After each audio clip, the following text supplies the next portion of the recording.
Lakeland Public Television's Common Ground is brought to you by the Minnesota Arts and Cultural Heritage Fund. Production funding for Common Ground is made possible by the Minnesota Arts and Cultural Heritage Fund. Hi, and welcome to this week's edition of Common Ground. I'm your host, Ashley Hall. Common Ground is a weekly series that highlights northern and central Minnesota culture. Each week, we explore the unique people, places, and events that are an important part of our region. Each week, Common Ground videographers, editors, and myself will take viewers on a journey of exploration into the worlds of art, history, and culture. This week on Common Ground, meet Erica Mullen Hagberg, a tapestry artist from Trommelt, who shows us the intricate detail of tapestry. Greg Rosenberg of Brainerd shows us how he created a grandiose lighting fixture using several mediums. Plus, Gary Berger talks about his rock and roll days with the Monks.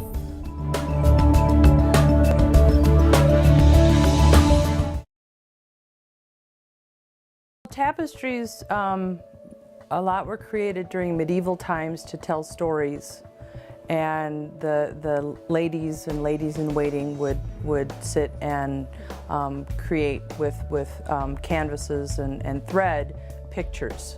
Whether it would be knights on their horses or home scenes or stuff like that. They would create paintings using threads. So I started doing loop embroidery and working with the women's arts of sewing and embroidery.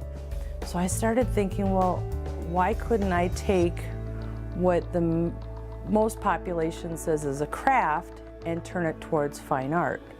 And then I started using beadwork, and my interest started flowing towards thinking about people and long hair, and if the hair were strands of beads, and having the images with the hair flowing and being held and brushed, and and then changing it into the embroidery and beadwork as a painting.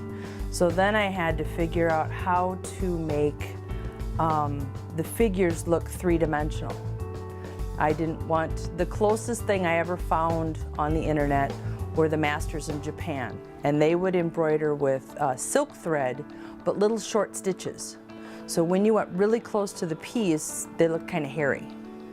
And as you pulled back, then they looked like a painting. So I wanted to make pieces that as you looked up close, you could see the patterning of the skin or fabric. I haven't done quite so much. I'm starting at the beginning. I'm starting with nudes and classic nudes, and how the skin is covered with the thread so that you have dimension of one arm over the other, or each finger being individual, or even working on the faces, the cheekbones, the lips, the eyebrows, trying to make everything like a classic painting. I've been experimenting with each painting utilizing mixed media. If the figure's eyes are open, I hand paint and glaze the eyes so they have like a lens, so they're looking at you. I have a piece where it's the back of a person's head and the hair is braided, so the beads are braided over a set of chopsticks. So the chopsticks are hand painted. I've been using mostly recycled pieces, using picture frames and using the backside so they're all beveled. I could be using square canvases, but then you have to build a frame on that. So I've been trying to keep them as a complete piece, finished and done. So I usually hand paint the beveled edge and then embroider the inside piece. This one I'm calling the Akasin, and it's Ojibwe, meaning a cool breeze. And so I found a figure where she's sitting with her legs crossed and she's blowing on a flower, a dandelion flower. And so all the seeds are floating off and towards you, and those will all be sewn with raw silk. So her skin will be in cotton, her hair will be in glass, and the dandelions will all be in silk. I've depicted the shadows in brown, and then I've used a yellow colored pencil trying to give me my highlight marks so I know where to make it brighter and pop.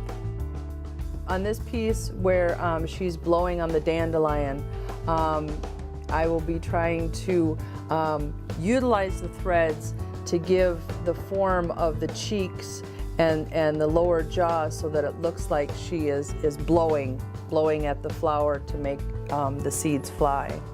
So that's why I picked A Cool Breeze as the title of this piece. A lot of times it's finding the image that intrigues me, the direction of the form, arms crossed, whether you're turned to the left, turned to the right, because with that I found that I have to map out on the figure, and with each direction you have to remap it on which way the threads are going to go so that they look like they're coming towards you or receding back into the painting.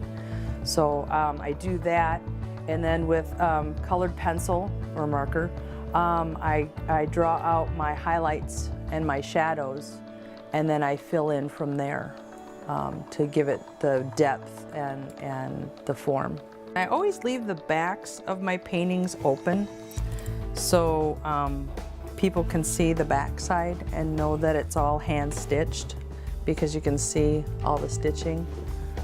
And it's intriguing when the piece is all done and you look on the back, you can see the whole figure just in reverse with less stitches, but you can see it.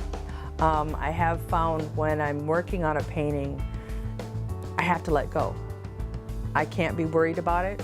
I just have to let it go. If I start worrying about it and getting upset on how it's going to go, it won't turn out. So a lot of times it's just don't worry about it and just start sewing.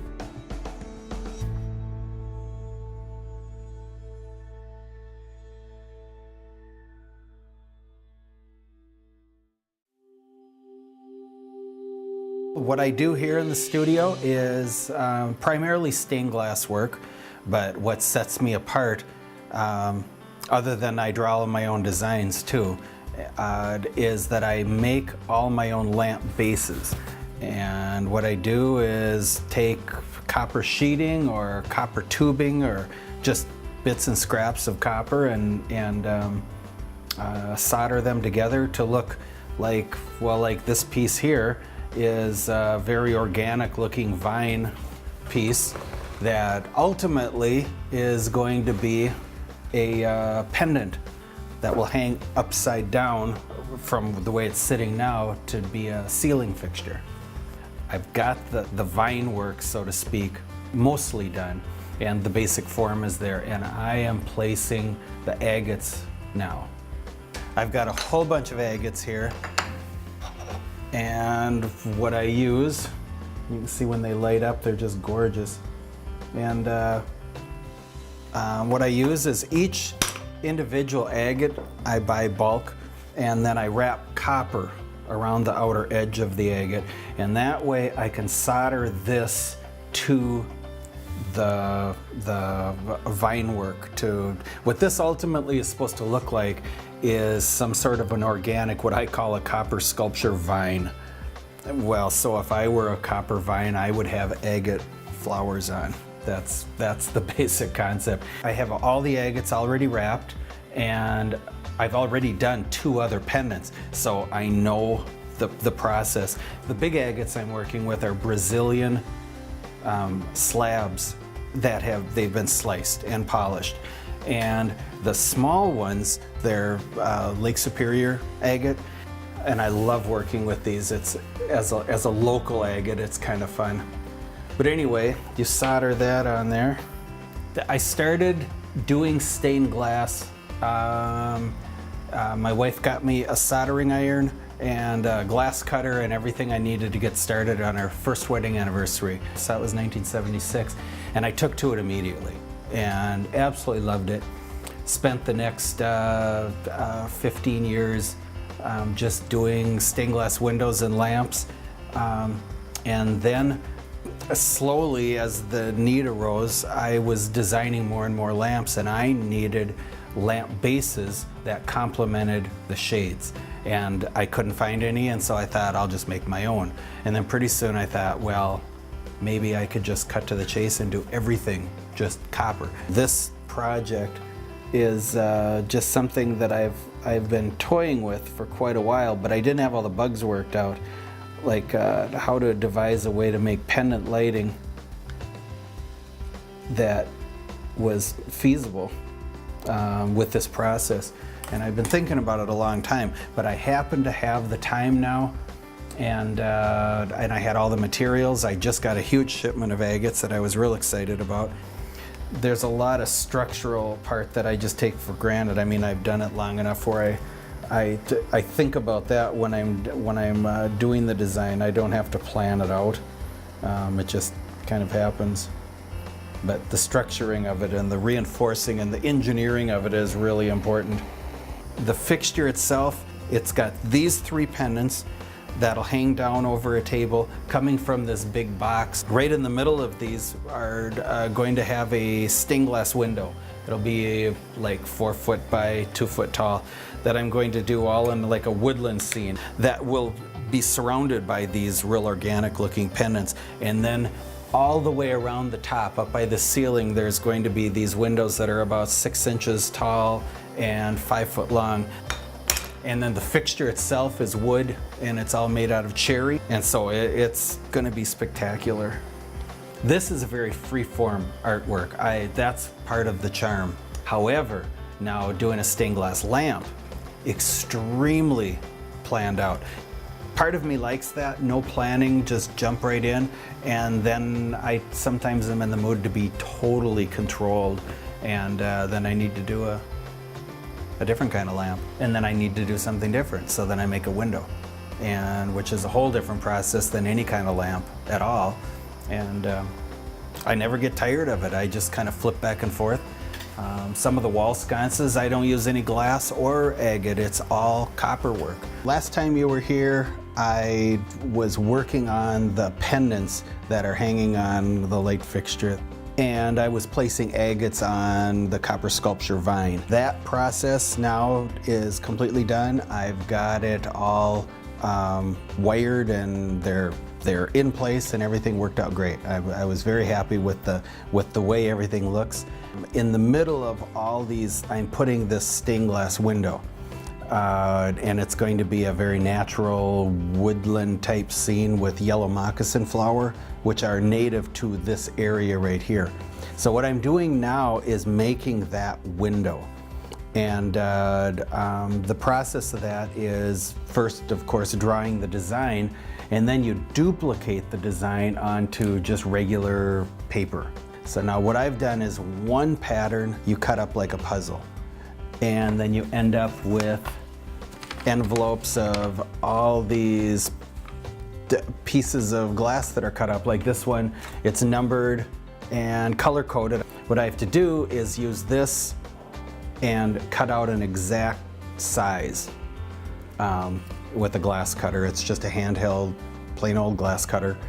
And then you cut it out and lay it on the design. And you have to do that on this particular window. There's 520 pieces of glass, and so it gets kind of time consuming. So when I've got all these pieces of glass cut out, what I do, I have to wrap each piece of glass with this copper. It's a thin foil that has a real light adhesive on the back. It's a copper foil. You have to do that with all 520 pieces of glass. So you cut out 520 pieces of glass, then you wrap each one of them in copper, and then when everything is wrapped, then everything has to be exactly into place. And then I flow solder over, and the solder will adhere just to the copper. It doesn't go onto the glass or anything. And then you kind of draw the solder over all these lines, and then that's what holds the window together. Then you turn it over and you solder the back side too. Then it will have a zinc strip that goes along the outer edge. Then the window has to be cleaned, and you use an acid wash to darken the solder, which is bright silver, and I want this one to be a dark brown color. And when this is all said and done, then it's ready to be mounted in the light fixture. And I've never done a stained glass lamp that has a stained glass window in it. This is just It's kind of encompassing everything that I do all in one big package deal. I'm very excited about how it's going to look when it's all done. Once the design is drawn, which is the art part, the artistic, then comes the color selection, which is very vital as far as having an eye for color. The rest of it is just technical stuff. Sometimes I'll spend a day or two. The first day I'll just pull out all this glass and line it all up and think about it, and then come back the next day. And then when you actually start making the window, I usually always start with the background and then work my way through it, and I might change my mind, but it could be up to a 3-day process of just picking out glass color. And likewise, for this particular fixture, there's a place now up at the top that lights up. That's the square box part of it. And I had no idea what I was going to put up there. I had like 10 different ideas. My original was that it was going to be an agate window, just solid agates filled in. And I started playing with that, and it turned out really not nice. It just didn't work at all. And so I just put it aside, made this window. I got to this point, and yesterday it came to me that I could just, I know how I'm going to do it now. It's going to be more of the pendant look with those thick gnarled vines, but there's going to be these little drop downs. So I never know what I'm going to do until that time. I have to keep focused on the end results and how exciting that is. It's probably the most grandiose ceiling fixture I've made to date. I'm real excited about it. Who knew they needed a great big light fixture like this unless they've seen it? No one's ever seen anything like this, so I figured now is the time. I'm gonna make one and then just find the right customer for it. What I'm selling are family heirloom type things. These pieces are all original, signed and dated, and they want something that their kids can appreciate years to come, and they really love this kind of artwork.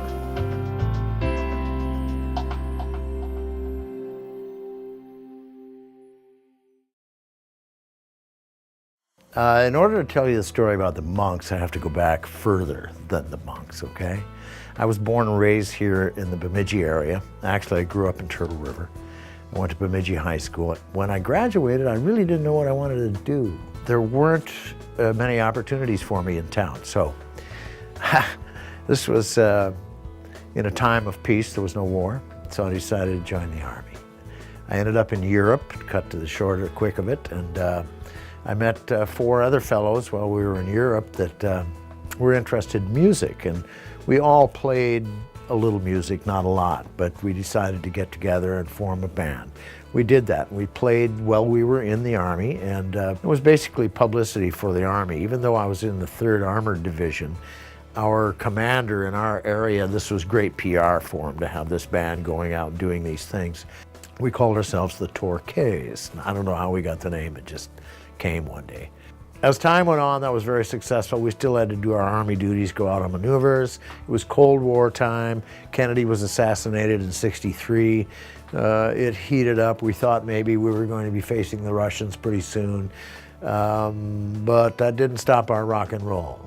And we started talking amongst ourselves, the 5 of us that were in the band, about, well, when do you get out of the Army? And it turned out that we all got out within 2 months of each other. And so we decided to stay in Germany and play music for 6 months. So we got our discharges and we started playing German clubs. And we'd play a month at a time in each club. Typically we'd play from 8 in the evening till 3 in the morning. And there were long hours. It was strenuous. And we had, 70 or 80 songs that we played, and plus we were trying to keep up with the pop songs of the time. And the pop songs of the time were the Rolling Stones, the Beatles, the Kinks, the Troggs. So we had to learn some of those songs. We also were writing songs and playing them. Then we went to Stuttgart, and Stuttgart's where it all changed. These German guys walked in this bar called the Rio Bar in Stuttgart one evening. They introduced themselves to us. They said, I'm Carl Ramey, and the other guy was Walter Niemann, and they had just gotten out of advertising school. They said, we have an idea for you. We'd like to talk to you about it. We like the energy that this band, the Torquays, has. It's just great energy, and you're doing some unusual things with the guitar feedback that we haven't heard before. They were talking about me. I was a guitar player, singer, and so they gave us this whole idea of the Monks, and we weren't sure about it. The dress was complete black, capes, black shoes, rope ties. We went to Frankfurt, and our manager said, all right, you all have to go get a haircut. Well, all right, you know, we had long hair, believe it or not, and we go to the barber, and the drummer, Roger, he gets in the chair first. Well, we didn't know that the managers had made a deal with Roger to cut this monk cut onto his head. And we're standing there watching this happen. We thought, oh, no, not me, And we walked out of that barbershop onto the streets of Frankfurt, and we had our black clothing on and our ties and our capes. And we walked as this tight little 5-man crew down the street, and the crowds just parted for us. The music was very hard. They came with a musical idea. They wanted Dave, who was the rhythm guitar player, to play a banjo instead of a guitar. So Dave got a 6-string banjo. We put microphones inside it to amplify it, and it was really a pain because it would feed back really easy from the amp, and it was difficult to control. But the sound was really good. It blended in with the drum set. They didn't want the drummer using cymbals. They said, from now on, instead of using cymbals, you use tom-toms. And snare, kick drum, hi-hats okay, cymbal occasionally, but really try to stay away from it. So he did, and the drummer, Roger Johnson, who has now also passed away, turned this band, he and the banjo player really created this sound between them that was so percussive and so tribal in flavor and feel between the bottom of the band and the bass player Eddie Shaw and the organ player Larry Clark from Chicago and myself from Turtle River, Minnesota, combined to create this sound that we thought was really fabulous. All right, my name's Gary. Let's go. It's beat time. It's half time. It's smoke time. You know, we don't like the Army. What Army? Who cares what Army? Why do you kill all those kids over there in Vietnam? We were a protest band, of which I'm very proud of, against the Vietnam War.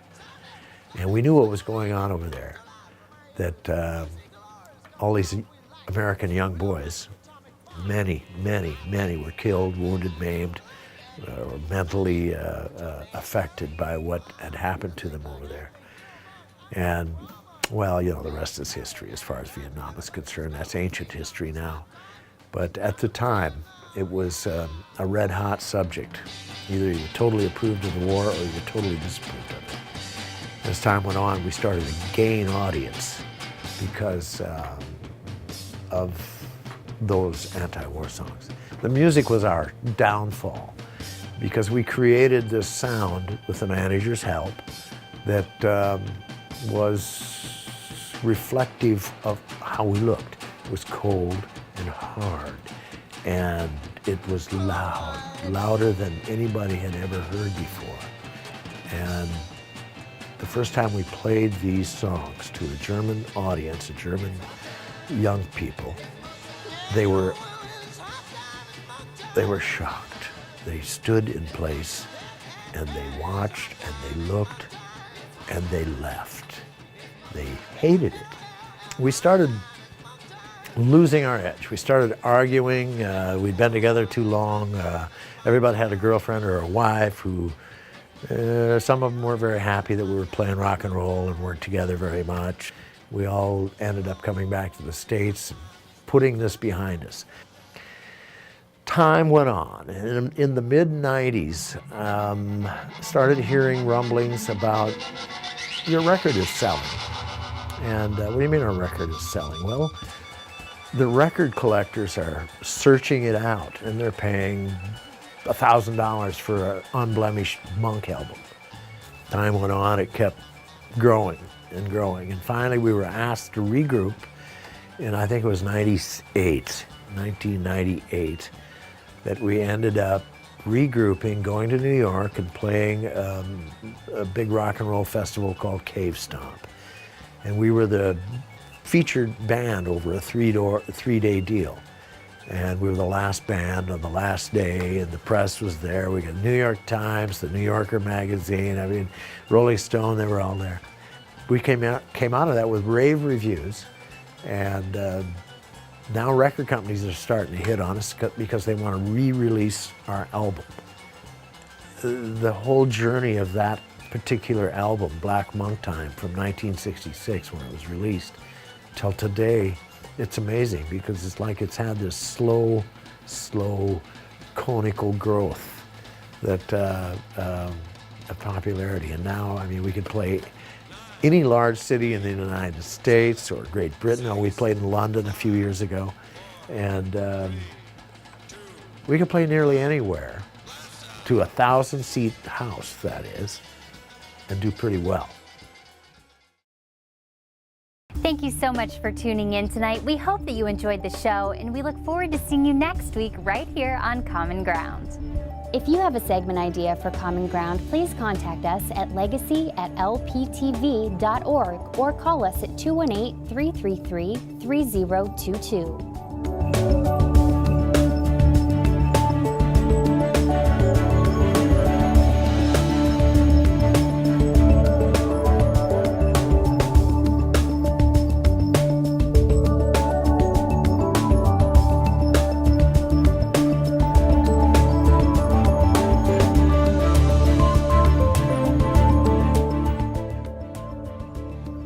Individual segments or copies of Common Ground, please call 218-333-3020. Production funding for Common Ground is made possible by the Minnesota Arts and Cultural Heritage Fund. If you enjoyed this segment of Lakeland Public Television's Common Ground, consider making a contribution at lptv.org.